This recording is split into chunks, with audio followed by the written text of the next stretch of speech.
From time to time, we weigh our lives.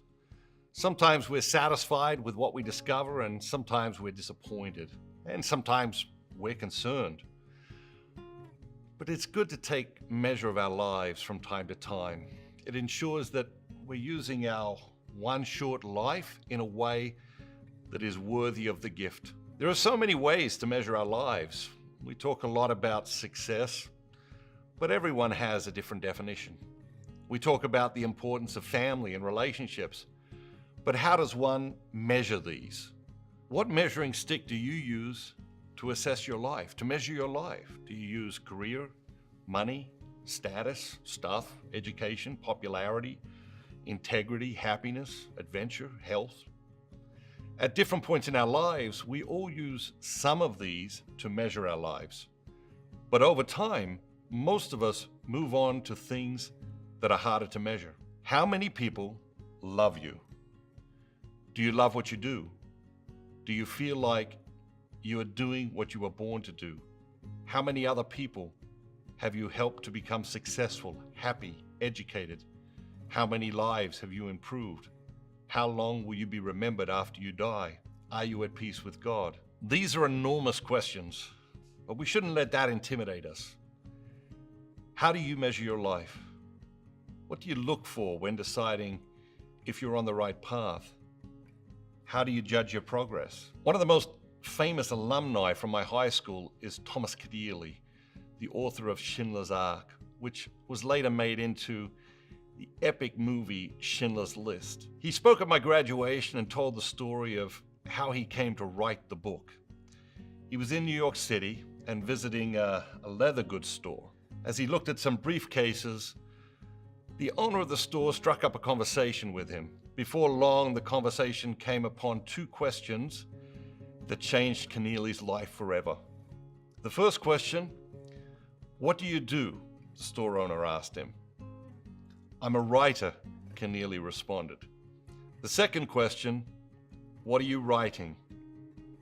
Keneally responded, "Well, to be honest, I'm struggling right now. I'm not sure what I'm going to write next."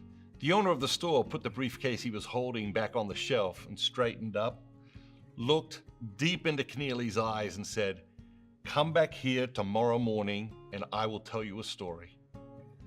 The next morning, Keneally returned to the store and for the rest of the day listened to the most captivating true story.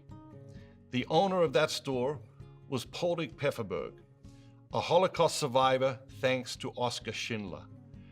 Pfefferberg was in possession of the original list along with a vast collection of files and documents relating to Oskar Schindler.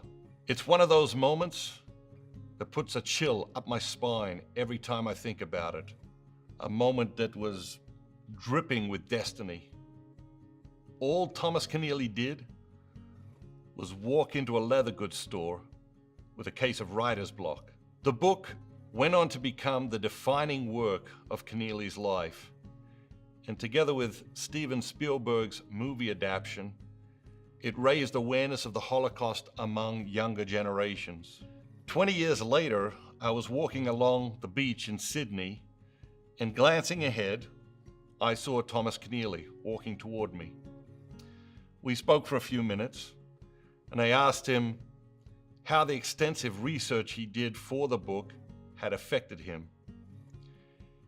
He shared with me his experience of meeting people who had been taken in by strangers and hidden from the Nazis.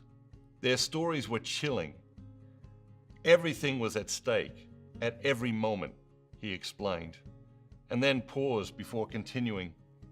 "I still wake up some nights, short of breath and sweating.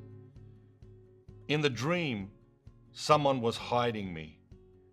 We had been discovered, and myself and the people who were hiding me were all about to be executed.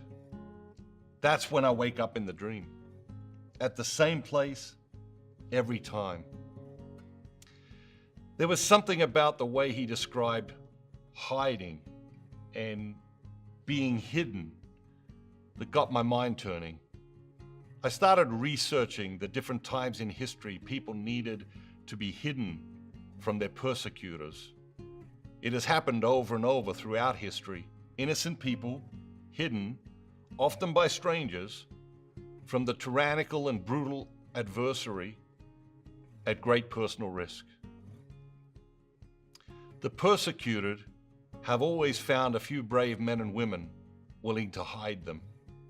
Now, let me ask you a question. If you are in trouble, being hunted unjustly, how many people do you know who would risk their lives to hide you? A Polish Holocaust survivor once told Warren Buffett, "Warren, I'm very slow to make friends because when I look at people, the question I ask is, would they hide me?"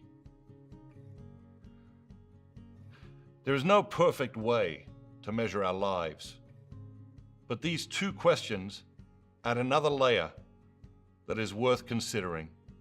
How many people would hide you? And how many people would you be willing to hide?